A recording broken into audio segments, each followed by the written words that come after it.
है कि कभी किसान धरना प्रदर्शन करते हैं तो कभी जो सरकारी कर्मचारी हैं, जो सरकार से पीड़ित हैं, जो सरकार के खिलाफ धरना प्रदर्शन करते देखे जाते हैं, क्योंकि वो सरकार की जो नीतियां हैं, जो सरकार नए नए कानून लेकर आ रही है, उनके खिलाफ अपना रोष प्रदर्शन करते हैं, धरना प्रदर्शन करते हैं। और उसी को लेकर एक जन आक्रोश रैली का आयोजन किया जा रहा है, वो भी नई दिल्ली में।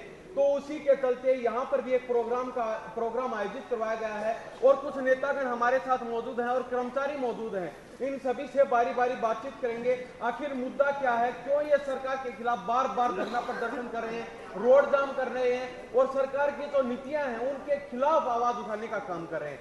तो सबसे पहले भाई साहब आपसे बात करते, क्या नाम है आपका? मैं सुरेंद्र मलिक जी, राज्य सचिव मंडल सदस्य CPIM। तो आपसे जानना चाहेंगे, आपकी एक रैली का आयोजन किया जा रहा है दिल्ली में, तो क्या कुछ मुद्दे लेकर आप चल रहे हैं और जनता को क्या कुछ बताने का काम कर रहे हैं?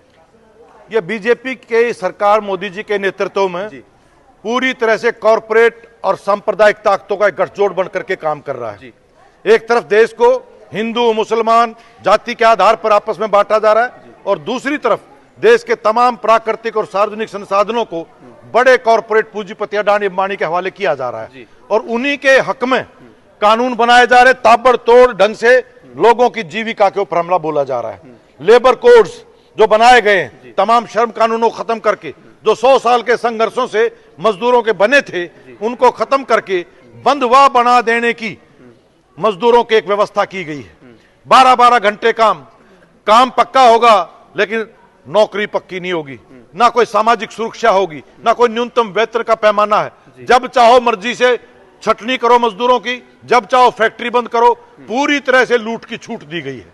इसी तरह से बिजली का बिल 2025 के नाम से लेकर के आए हैं, जो बिजली का वितरण जो अब तक सरकारी था, जिसके तहत क्रॉस सब्सिडी थी, बड़े पूंजीपतियों से जो ज्यादा बिजली इस्तेमाल करते थे उनसे ज्यादा प्रति यूनिट लिया जाता था, लेकिन गरीब को और किसान को सब्सिडी पर सस्ती बिजली दी जाती थी। अब उसको प्राइवेट कंपनियों के हवाले करने का सबके ऊपर एक जैसा लागू होगा, जैसे टेलीफोन के ऊपर हुआ है। बीज बिल लेकर के आई है, परंपरागत रूप से बीज के ऊपर अधिकार किसान का रहा, उसके ऊपर भी मल्टीनेशनल कंपनीज का है। मनरेगा का कानून जो 100 दिन के लिए गांव के गरीबों के लिए बना था, उसको मोदी जी ने खत्म कर दिया। किसके हित में खत्म कर दिया? कह रहे एक नया कानून लेकर के जी राम जी के नाम से। वो असल में एक छलावा है। अगर 125 दिन का काम करना था तो मजदूरों की तो मांग थी मनरेगा के तहत 200 दिन का काम करो, दिहाड़ी बढ़ाओ, लेकिन 40 दिन का भी नहीं दिया। 12 साल से उसकी सरकार है। अब अमेरिका के सामने एक सौदा किया है, पूरी तरह से देश की स्वायत्ता को उसके सामने रख दिया। उनका खोल दिया पूरा का पूरा व्यापार अमेरिका के लिए, उसकी तमाम कृषि उत्पाद, उद्योग उत्पाद, जिनके ऊपर कोई टैक्स नहीं होगा। अभी आपने कहा है कॉर्पोरेट को सौंपने जा रहे हैं, तो उसमें आपको क्या तकलीफ है? आपको कहां रुकावट आ रही है? आपको जो काम चल रहा है वो तो चलता रहेगा परमानेंट। कॉर्पोरेट के मुनाफे बढ़ रहे हैं जी, उनके लिए तो उनके लोन भी माफ किए जा रहे हैं, उनके लिए टैक्स भी कम किया जा रहा है, लेकिन उनके लिए एक बंधुआ मजदूर, सस्ता मजदूर चाहिए, थोड़े वेतन पर ज्यादा काम। तो सीधे तौर पर किस पर हमला हुआ? मजदूर पर, इस देश की मेहनत कर जनता पर। उनको किसान से सस्ता अनाज चाहिए, न्यूनतम समर्थन मूल्य नहीं, उनको कम से कम मूल्य पर चाहिए। वो तो ये भी कह रहे हैं ये खेती जो छोटे छोटे किसान कर रहे हैं, ये कॉर्पोरेट को ही क्यों ना दे दो। इसी को लेकर के वो 3 काले कानून लेकर के आए थे, ताकि खेती का उत्पादन, उसका भंडारण, उसका वितरण, ये सारा पब्लिक डिस्ट्रीब्यूशन सिस्टम सब खत्म हो, ये कॉर्पोरेट के हाथ में चला जाए। तो कॉर्पोरेट के मुनाफे के लिए पूरी की पूरी किसान मजदूर जनता को ऐसा जैसे भेड़ियों के सामने खाने के लिए परोस दिया जाए। तो आपसे जानना चाहेंगे कौन कौन से कर्मचारी आपके साथ जुड़े हुए हैं जो ये मांग करें कि हम सिर्फ सरकारी में रहेंगे, कॉर्पोरेट के हाथों में नहीं जाना चाहते? सारा देश चाहता है, ये हर कोई चाहता है कि उसका बेटा बेटी पढ़े और उसको नौकरी मिले स्थायी। हालत यह है कि उन्होंने तो फौज की नौकरी भी कच्ची कर दी। 4 साल का अग्निवीर, यहाँ पर वो HKRN ले आए, हरियाणा कौशल रोजगार निगम, नौकरी पक्की है, भर्ती नहीं की जा रही है, लेकिन कच्ची नौकरी 1 साल के लिए, यही कानून के अंदर लेकर के आए हैं। तो तमाम के तमाम कर्मचारी हैं, मजदूर हैं, असंगठित क्षेत्र में हैं या किसान हैं, तमाम को हम साथ लेकर के चल रहे हैं। क्योंकि किसान के भी हर किसान चाहता है कि 100 बेटा बेटी पढ़े और नौकरी लगे, गुलाम नहीं कोई चाहता बनना। कहीं ना कहीं बातें चल रही हैं कि ये वो तबका है जो सरकार की नीतियों के खिलाफ आवाज उठाता है, सरकार को नीचा दिखाने के लिए ऐसे जो कदम उठाता है, ऐसी रैली करता है, धरना प्रदर्शन करता है, ऐसी भी बातें चल रही समाज में। सरकार से नीचा दिखाने के लिए सरकार लोग क्यों करेंगे? अगर सरकार जनता के लिए काम करेगी, क्योंकि आप भी पार्टी से हैं। बिल्कुल पार्टी से हैं, निश्चित तौर पे हैं, लेकिन हमारी पार्टी मजदूर के, किसान के हक में काम करती है। हमारी केरल में सरकार है, वहां करके दिखाया है। उन्हीं नीतियों की वजह से आज केरल देश का सबसे ज्यादा सामाजिक विकास के मापदंड में सबसे आगे पहुंचा है। हर सरकार यही दावे करती है कि हम मजदूर के लिए, किसान के लिए काम करेंगे। हम दावा नहीं कर रहे, हम वास्तविकता बता रहे हैं। कॉलेज तक की पढ़ाई केरल के अंदर फ्री की है। अकेला राज्य है जिसने अति गरीबी को खत्म किया, देश का अकेला राज्य है। पहला राज्य है जिसमें देश में 100% साक्षरता की है। वो राज्य है जिसमें 14 चीजें तमाम लोगों के लिए जरूरत की कंट्रोल रेट पे, सस्ते रेट पे मिलती है। जहां स्वास्थ्य का ढांचा सबके लिए उपलब्ध है। स्कूल आज 1 नंबर का मॉडल केरल ने स्थापित किया है। तो ये सिर्फ दावा नहीं है, हमने करके दिखाया है। और यही नीतियां हम देश के स्तर के ऊपर चाहते लागू हों। तो आप पूरे हरियाणा में जाने का काम करें, लोगों का कितना समर्थन आपको मिल रहा है? पूरे हरियाणा में आज से 2 जत्थे हमारे शुरू हुए।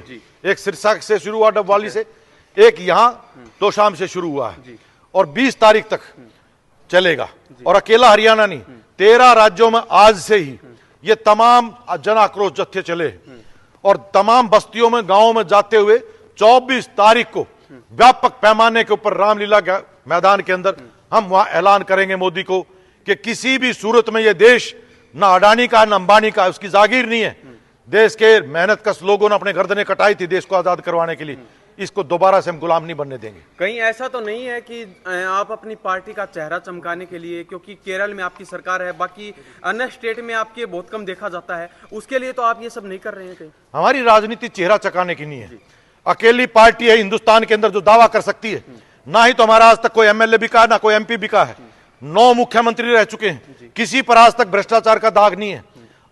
हमारी सरकार जहां रही है, कहीं पर भी कोई सांप्रदायिक दंगा नहीं घुटा। हमने लोगों को जात और धर्म के आधार पर नहीं बांटा अपनी तुच्छ राजनीति के स्वार्थों के लिए। हमने मजदूर, किसान की एकता, मेहनत का जनता की एकता को स्थापित करते हुए बाकायदा मॉडल आदर्श स्थापित किए।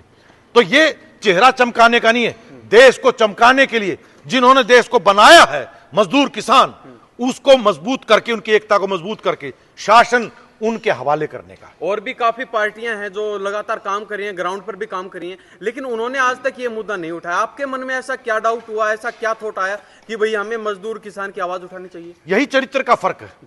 नाम अलग अलग होंगे, उनके झंडे अलग होंगे, लेकिन पार्टियां जो जहां से जिसकी राजनीति को चंदा मिलता है, उनकी राजनीति उन्हीं के लिए काम करती है। जो बड़े बड़े पूंजीपतियों के लिए कांग्रेस, बीजेपी ये सब करते रहे।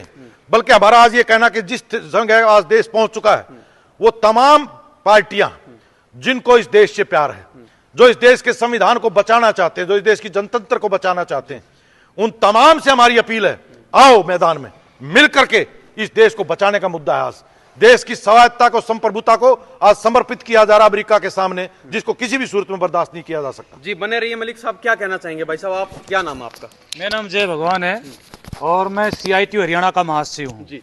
और ये जो सरकार जो सत्ता में पिछले 12 साल से, जब ये सत्ता में नहीं आई थी, तब इसने कहा था कि हम जब आएंगे एक कलम से जो है हम कच्चे कर्मचारियों को पक्का करेंगे।